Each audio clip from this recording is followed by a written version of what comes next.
This is Right to Life Radio with John Girardi on Power Talk 96.7 and AM 1400, a production of Right to Life of Central California.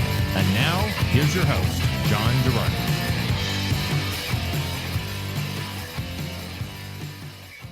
Well, it's been a solid week of old John Girardi just talking about essentially nothing but abortion all day long, every day, which resulted in producer Raphael saying, yeah, that's your job. It's like, well, I guess so. But even on the John Girardi show, we've been talking about the Supreme Court leaked draft majority opinion by Justice Alito essentially all week.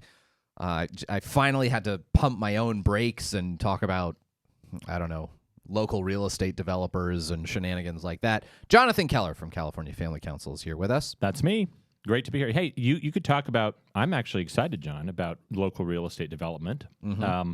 Finally, after literally 16 years, they are developing the Fancher Creek housing and shopping center down at 180 and Clovis Avenue. So that's over near where you guys live. Yep. And Luis Chavez, council member, I think. Luis Chavez. He did an interview yesterday on TV, and they had footage of it. It is kind of exciting. So my wife is less enthusiastic. You'll be shocked to hear. So this real estate development thing that they plan to start building it the last time the economy really horribly tanked in 2008. Yes. No, and now they're going to start building it right in time for the second time the economy is going to horribly tank here in 2022. Literally, we were looking at our house when it was just a new development. We bought our house from the ground up. We got to pick the lot and everything else. In 2008, we signed the papers. Or 2008, we were looking. 2009, we signed the papers. And the very enthusiastic real estate guy said, oh, yeah, this is super exciting because they're building this brand new development. It's going to be right over here. And probably within the next year or two, you're going to have a movie theater. And so fast forward to 2022, still not there. John, let me put it this way. As part of the selling, when we bought our house, they said, it's going to be great. There's going to be a Gottschalk's and a Mervin's.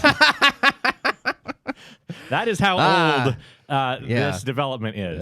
That's pretty old. All right, let's get into the show. All right. You just have to have that token non-abortion conversation to cleanse the palate before we... Now we got that out of the way. All right. So in this 2-week stretch of talking about the leaked opinion in the Dobbs decision, how many times, Jonathan, do you think you've heard someone come up with the incredibly original and insightful commentary that if you don't have a uterus, you should shut up about the question of abortion? It's happened a few times, I would imagine. Well, John, I will say as another national commentator, Andrew Clavin, pointed out, he said, man, we sure went from men can get pregnant to shut up, man. I know. Pretty darn quick. Yeah, the only area in American life where apparently we adhere to strict gender binaries is in the abortion debate. So the theme that the left has consistently been pushing is this idea that there's this huge gap between men and women when it comes to the topic of abortion, that women support abortion and sexist, bigoted, oppressive men don't support abortion, and that pro-lifers, it's all just a bunch of dudes. Like every Right to Life of Central California gathering is basically just another meeting of the He-Man Woman Haters Club, and that there are no women anywhere who are pro-life. Women are monolithically pro-choice. You have all these celebrities who come up with these ridiculous ideas that all women should engage in a sex strike until abortion is legal everywhere again, which is like... as if assuming that every single woman is pro-choice, and just completely ignoring the fact that there are millions and millions and millions and millions and millions of American women who are pro-life. So, in relation to all that, comes a very interesting poll from Rasmussen. And they did some polling to see, in the wake of the draft opinion in Dobbs being released, what Americans actually think on the topic of abortion. And sometimes these opinion polls can be just absolute garbage based on the kinds of questions that the interviewee is asked. So if you phrase it as, do you support stripping women of their reproductive rights? Right. Well, of course, nobody's going to say yes to that. Do you support forcing women to die from unsafe pregnancies? Yeah, exactly. Or if I were to say it, hey, do you support ripping babies limb from limb? Which is actually true. Right. That would actually be an accurate descriptor of it. Nonetheless, I think this Rasmussen poll conducted May 3rd with a national survey of 1,000 U.S. likely voters. Okay. This poll, I think, pretty conclusively shows one thing. There's really no gender divide over abortion. If there is a gender divide, it's that maybe women are very, very slightly more likely to be pro-choice. Although it's also, I think, a reality that women are very, very slightly more likely just to be Democrats and to be liberal in general in American politics. So I want to just go over these. Generally speaking, on the issue of abortion, do you consider yourself pro-choice or pro-life? Literally no difference between men and women on this answer. 51% say they are pro-choice, and 40% say they are pro-life, with 9% not sure. That is true for men. It is true for men and women. On everything is equal. Literally, like, to the percentage? You can look at the chart right here. 51% of men say they're pro-choice, 40% say they're pro-life, 9% say they're not sure. 51% of women say they're pro-choice, 40% say they're pro-life, 9% say they're not sure. I see the problem here. What's wrong? I mean, again, as we referenced before, this is not talking about trans men who may be answering this question differently. Well, as soon-to-be Supreme Court Justice Ketanji Brown Jackson pointed out, neither of us are biologists, so we might just not be able. That maybe the Rasmussen folks presumably weren't either, so I'm not sure how they can. That makes sense. How they can do that. Now I understand. Anyway, now it's not just that. They also had survey questions about overturning Roe v. Wade. According to a leaked draft of a majority opinion, the U.S. Supreme Court is prepared to overturn the 1973 Roe v. Wade decision that legalized abortion in the United States. Would you approve or disapprove of a Supreme Court ruling overturning Roe v. Wade? Now, very interestingly, because the left constantly trots out these studies that say that majorities of Americans support Roe v. Wade, in fact, this poll found that when you add up so basically the answers to these questions go from strongly approve of overturning Roe v. Wade, somewhat approve of overturning Roe v. Wade, somewhat disapprove of overturning Roe v. Wade, strongly disapprove of overturning Roe v. Wade, not sure. So it's a spectrum of opinions from strongly approve to strongly disapprove. If you add up the strongly and somewhat approves, 48% of Americans approve of overturning Roe v. Wade, whereas 45% of Americans disapprove of overturning Roe v. Wade.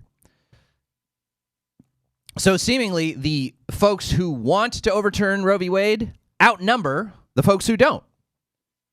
And that probably, John, helps explain part of the reason why the Democrats are not wanting to talk about this, is because so much of election strategy now is not about persuasion, but it's about turnout. Sure. And if the people who are most enthusiastic about the Supreme Court decision are pro-lifers, right, that all you're doing is spurring pro-lifers to vote more, as certainly I feel spurred to vote more. I would love to vote like 4 times this election if I could. And you got to become a Democrat to do that. Well, yeah, I guess so. Or a dead person in Chicago. Yeah.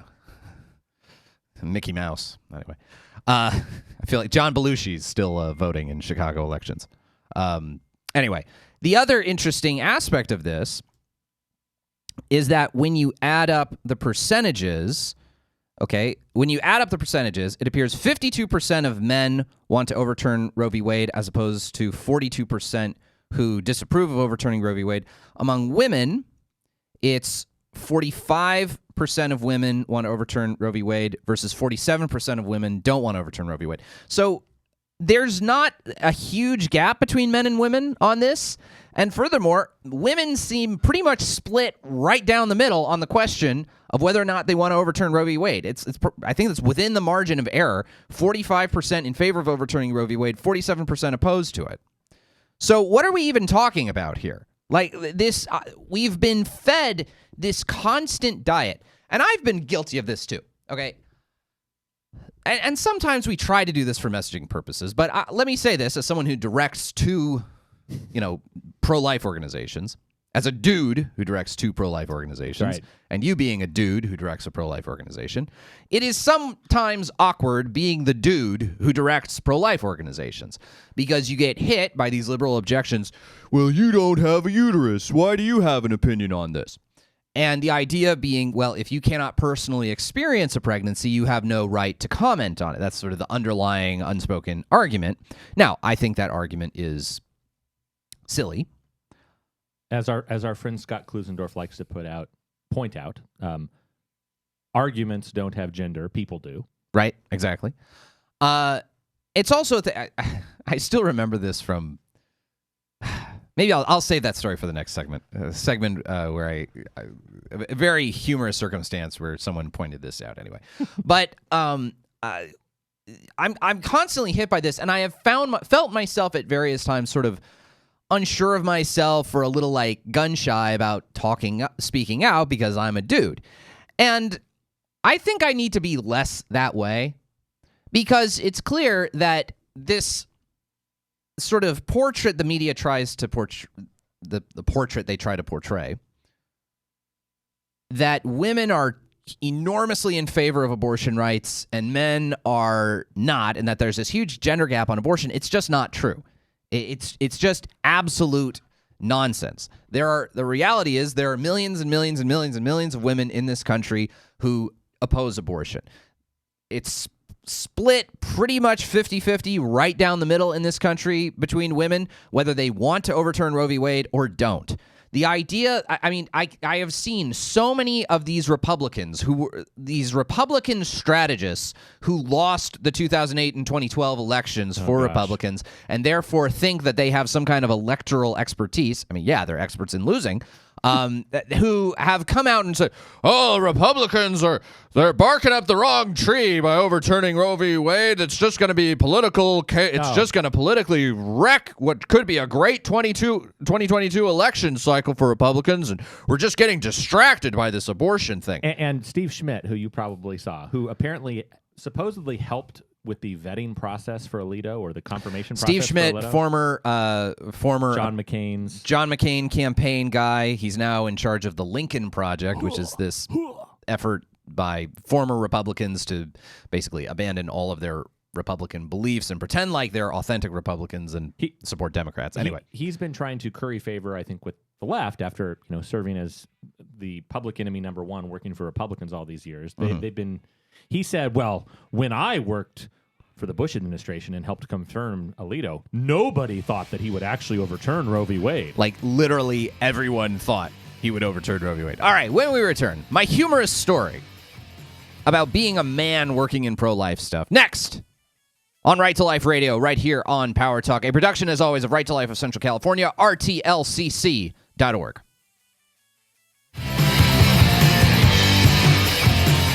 Sam Cooke with Right to Life Radio. One of the great pieces of music in Animal House, starring John Belushi.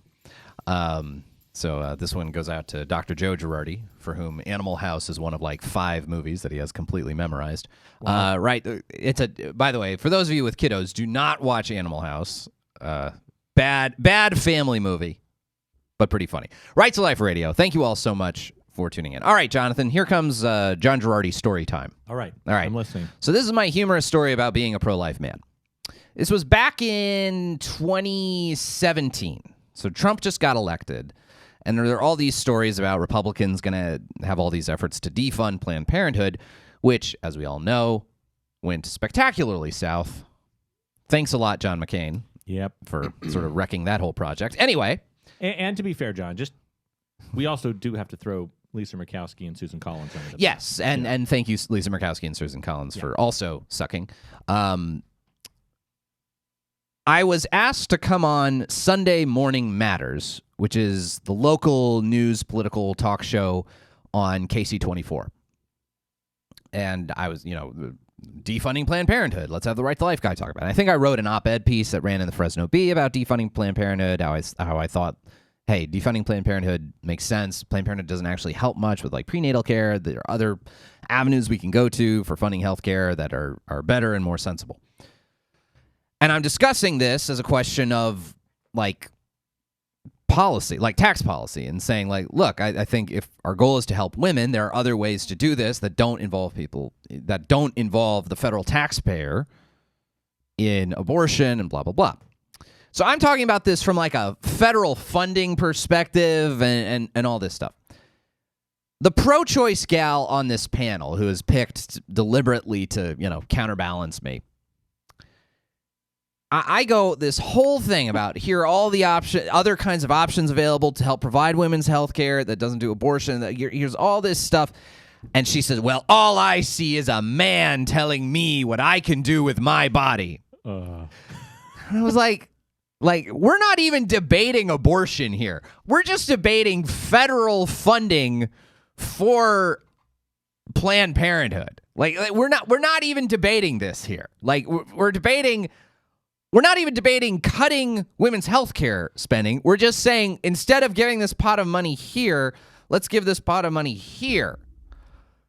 So after that, I sort of started to think, these people who say that because you don't have a uterus, you don't have the right to talk about abortion. No opinion. No uterus, no opinion. Maybe they're not actually sincere. I mean, maybe they're just full of it, especially when you consider certain kinds of pro-choice luminaries, legal thinkers, commenters, like Jeffrey Toobin. Yes. Now, some of you may know of Jeffrey Toobin. He was famously got in trouble. You may have been exposed to Jeffrey Toobin in the past. Hopefully, if you have been exposed to Jeffrey Toobin, call the law offices of Girardi, and Girardi. Jeffrey Toobin is a legal commentator for CNN. He's written a couple of books about the Supreme Court. I think he won a Pulitzer, actually, and he's a columnist, writer for The New Yorker about legal issues.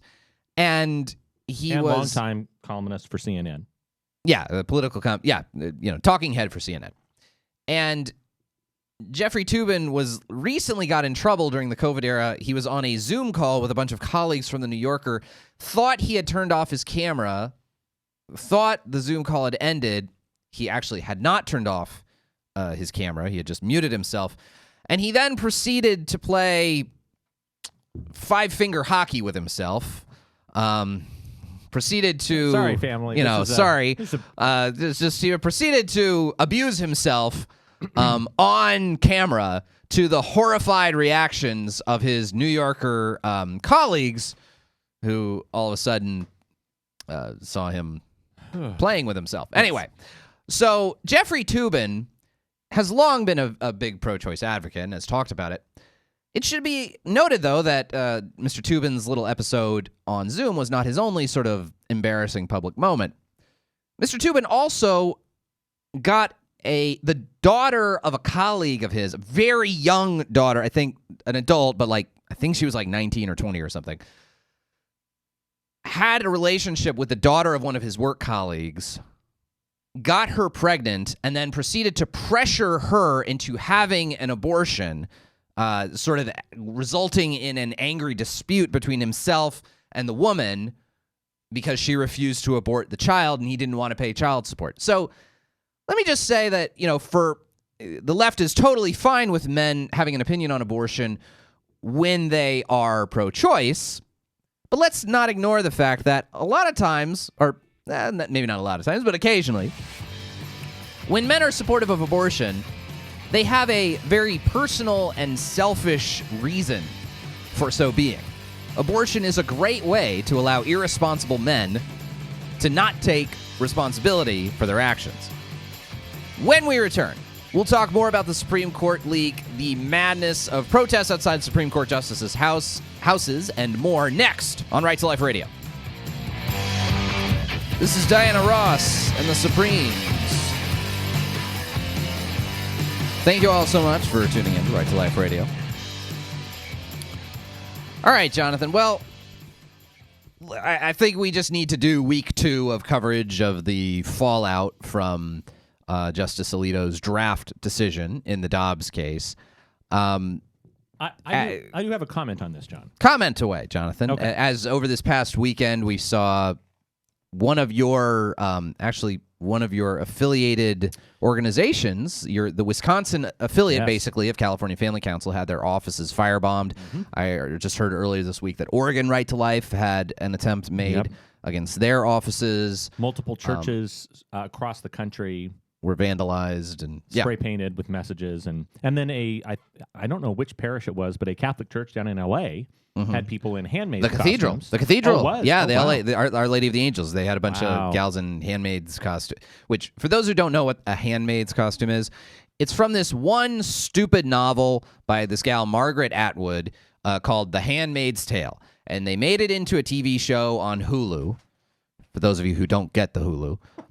And it's like the only book, seemingly, that any liberals have ever read. It's like Harry Potter and The Handmaid's Tale, and they constantly compare pro-lifers to The Handmaid's Tale, in spite of the fact that Handmaid's Tale, the oppressive society, like, I think they practice a bunch of abortion in the actual book, and they anyway, whatever. It's so unbelievably stupid, and these people need to read another book. Anyway, continue. On that note, I just have to say, the main star of that show, The Handmaid's Tale, is Elizabeth Moss. It was this breakout role for her, right? And I'm thinking, like, she's sitting here reading the script. She's like, all right, this is this repressive cultish religious society that relegates women to second-class citizens, and it tells them when they can get pregnant and whether or not they have to have abortion, and it discounts all sorts of modern medicine. Oh, wait, I'm sorry. I'm talking about Scientology. She's a Scientologist. Yeah. So sorry. Anyway, wrong script. And by the way, Right to Life does not take a position on religious viewpoints. So this is just John Girardi's position on this. Scientologists, if you don't like that, sorry. Okay, anyway, let's continue. Anyway, your comments. There was definitely, like you said, there's all this violence and everything. And one of the things that I think it is being fed into is the fact that you're seeing, it's insane the amount of coverage. New York Times, Washington Post, CNN, everybody is just flooding the zone with... they covered, John, they were so desperate for coverage, they quoted me on Good Morning America talking about abortion. You got to be scraping the bottom of the barrel. It's been pretty much nonstop coverage of the abortion issue, basically, all this last week. And part of what I think they're saying, the line that I keep hearing over and over is, this is unprecedented. In American history, every time the Supreme Court rules on something, we're talking about, unenumerated rights. There's multiple times where they grant rights or they acknowledge rights that have been unenumerated, whether it's from substantive due process or the emanations and penumbras of the 14th Amendment or the 9th Amendment or whatever it is, blah, blah, blah.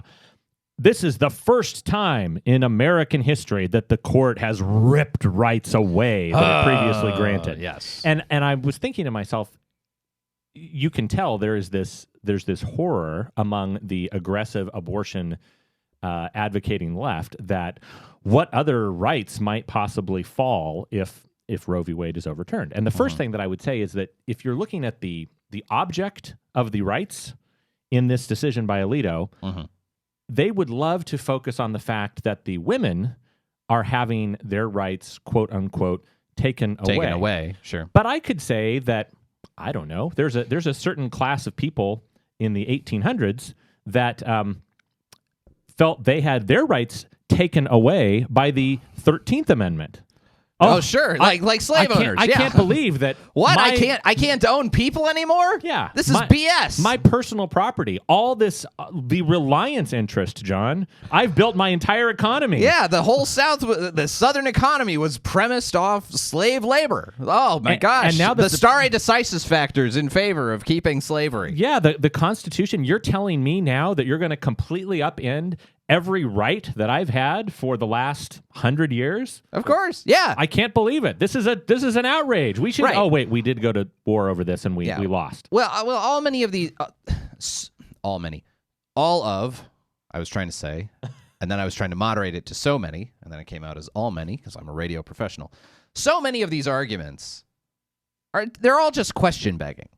Like, how dare you take away rights from Americans? The court has never done this to take away rights that it had granted already to Americans. Well, this is silly. This is a question begging argument. You're just ignoring the actual central argument here, which is, are unborn children human beings and do they have rights?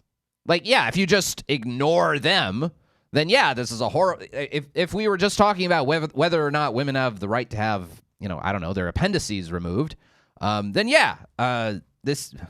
Actually, when you're talking about the appendix as a human organ, do you have to do the plural and call it appendices? I don't. Maybe I'm just being too Latin too Latin inappropriate. Anyway, if the right to remove your appendix. Okay, yeah, like if the Supreme Court all of a sudden said women didn't have the right to remove their appendix, I guess I would understand. But it's just skirting the main question, which is the moral status of unborn children. So that's been all this has been. All right, now let's talk about some of the lawlessness stuff. Last week on the show, Jonathan, I had expressed the opinion that I wasn't actually sure very much about whether the leak of the draft opinion was actually illegal. Right. I have since then altered my opinion. Okay. After doing a little more research and reading about it. All right. In fact, I think it's actually very clearly illegal. Okay. Very clearly illegal, and I think the response from the Biden administration has actually been unbelievably shameful. Like, okay, I had been thinking before that, like, my perspective had been, like, I was getting annoyed at these conservatives who were going on and on and on about the leak and how terrible the leak was, and I was like, all right, guys, we're not going to talk about this leak, like, 20 years from now. Like let's focus on the historic nature that we might be overturning Roe v. Wade. That's the more important thing here. And it seemed to me as if, like, people on the extreme left didn't care about the leak. A bunch of people in the middle cared about the leak, and people on the far right, like myself, at least as regards the abortion issue, I guess, that people like myself didn't really care about the leak. I sort of care about the leak a little more. So let me explain why. First of all, if this person leaked this document to try to influence the outcome of this ongoing Supreme Court case, to alter the outcome, to prevent the outcome he does not want to see happen, he or she does not want to see happen, that's kind of textbook obstruction of justice. Doing something to obstruct the normal process of justice. And it's kind of textbook.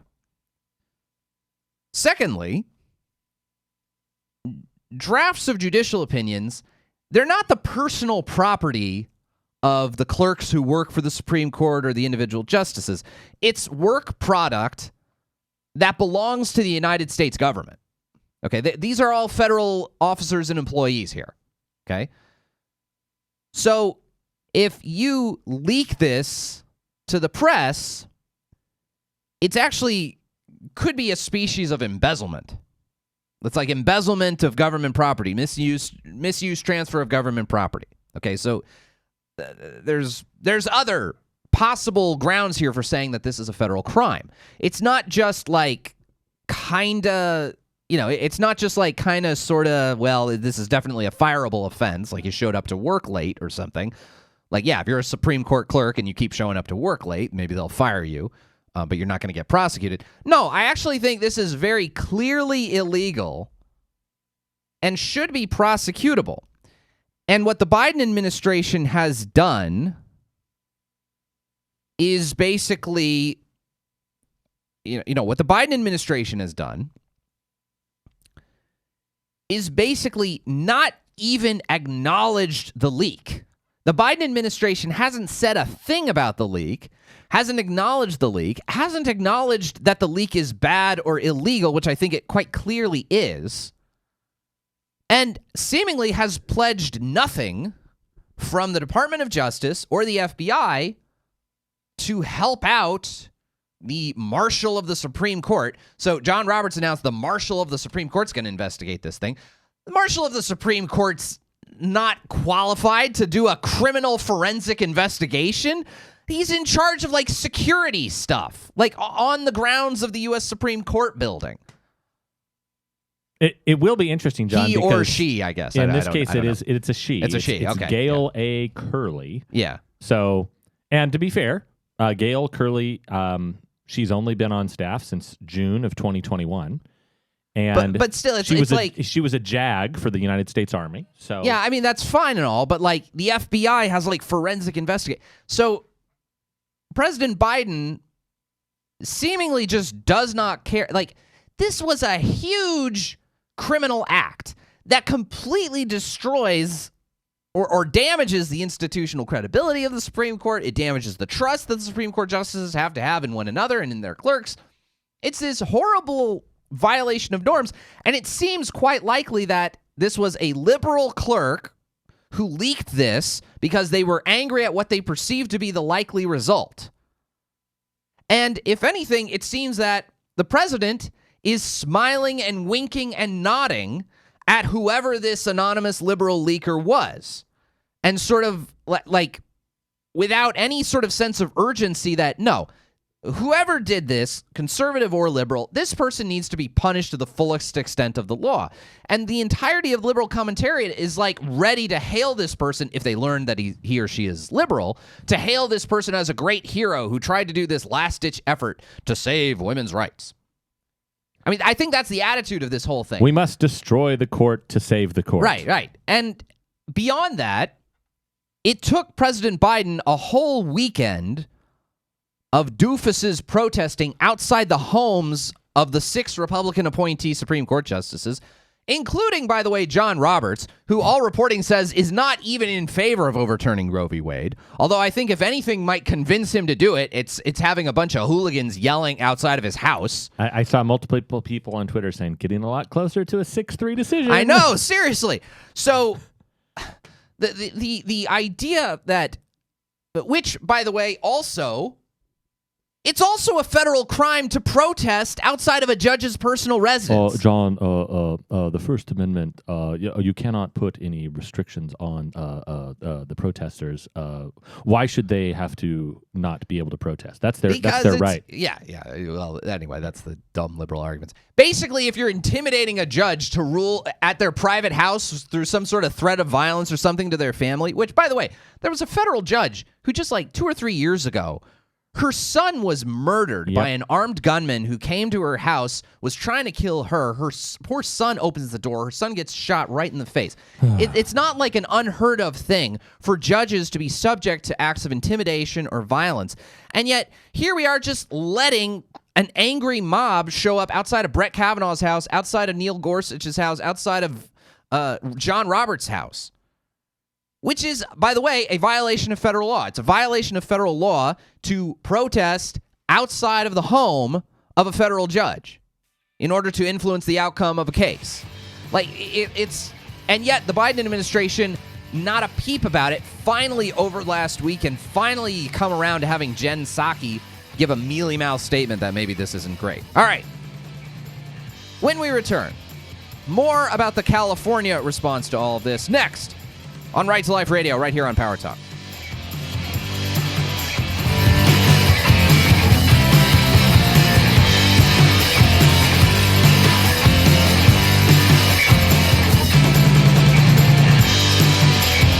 A couple of fine boys here with you, Jonathan Keller and John Girardi. We got some fine boys. We got Jack Girardi. We got Hudson Keller. We got Wesley Keller. We got a couple of boys ourselves. Thank you all so much for listening to Right to Life Radio. I was thinking about talking about California's reaction to the Roe thing, but I think we talked about it last week and not much has changed. A lot of terrible bills. The possibility of a new constitutional amendment to the state constitution enshrining abortion rights in there. We don't have the text of it yet, so we don't really have much to say about it. When it does come down, you can be sure we're going to be all over it, because I think that could be, unless it's just making explicit all the stuff that's already, according to the California Supreme Court, implicit in our state constitution, it could be really, really bad. So, instead, I'm going to brag about myself. All right. I had an op-ed piece for Mother's Day that was published in townhall.com, on townhall.com. And many thanks to our friends from ADF who kind of helped set that up for me. And basically what I did, it was published on Mother's Day. And so I kind of thought, well, they asked me, like, we wanted to have the perspective of a pro-life man thinking about Mother's Day. And I was like, yes, what everyone wants to hear about on Mother's Day, a man's opinion. So with some trepidation, I accepted this offer. And I decided, well, what I want to do, I want to highlight all the women I work with, because that is sort of the reality for me, is that Obria's entire staff, other than me, is all women. And at Right to Life, most of our staff is women. So I decided to talk about basically one after another of our ministries at Right to Life and sort of highlight all the cool different things we do. So we had different paragraphs about... So basically, I gave everyone a different paragraph. I had one paragraph about my nurse, Melissa. So Melissa's one of our nurses at Obria. Melissa was pregnant at 17. She decided to keep her baby. And then she worked through school, and she became a labor and delivery RN. And now she's co-managing our Obria clinic. And she does a fantastic job. It's sort of... I think it's so cool how, her journey to be doing this. And now, one of the big reasons why we started Obria was to kind of help people who were in Melissa's shoes back when she was a teenager. And her ability to give back is really cool. We talked a lot about Linda. All of you who listen to Right to Life Radio on a really regular basis know Linda Talia. She's our sidewalk advocate. Linda herself learned she was pregnant when she was about to go off to college on a track and field scholarship. She chose life. Her daughter, Katrina, herself is an adoptive mother of 2 kids. So it's kind of cool to see the impact that Linda's decision then has today. And Linda, as again, regular listeners know, she stands outside of Planned Parenthood every week, offering alternatives to abortion to people. We talked about my board member, Sissy, and her daughter, Francesca. Francesca was diagnosed with spina bifida and complex hydrocephalus in utero. And Sissy, they said, the baby doesn't have a chance. You should just abort. And now Francesca is a 20-year-old sophomore at Boston College. She's kicking butt. Awesome young lady. She's totally awesome. She's spoken at our Right to Life auction before. She wants to go to medical school. She's the coolest kid you'll ever meet. And Sissy continues to be a big help to us at Right to Life and to Obria. I talked a little bit about Emily, who had an abortion many decades ago, and then she helped establish our Rachel's Vineyard ministry in Fresno. She deeply regretted her decision, and she helped establish Rachel's Vineyard. And Rachel's Vineyard does wonderful work. They work with women and couples who've had abortions. And they have these post-abortive healing retreats, and we usually do them at Three Rivers, at the retreat center up there. And her work has basically helped out hundreds and hundreds of women and couples who've gone through abortion. And it's so cool for us at Right to Life to sort of be the host and home for all these different kinds of ministries and things. So, and then I wound up the piece by talking about my mom and my wife. And then at the very end of the article, or near the end of the article, I snuck in the announcement that my wife and I are having another baby. Woo-hoo. So I could always tell who had actually read the piece to the end and who hadn't, because people who, that was a nice article. And then people who, oh my gosh, you buried the lead. Congratulations. Yeah. So anyway, so that was my fun weekend, and apparently it got picked up by, I guess, Dan Bongino shared it on his website or something. I don't know. So apparently a bunch of people read it. So it makes me very happy. All right, folks. Well, that's going to do it for Right to Life Radio. God bless you all. Stay safe, and we will see you next week.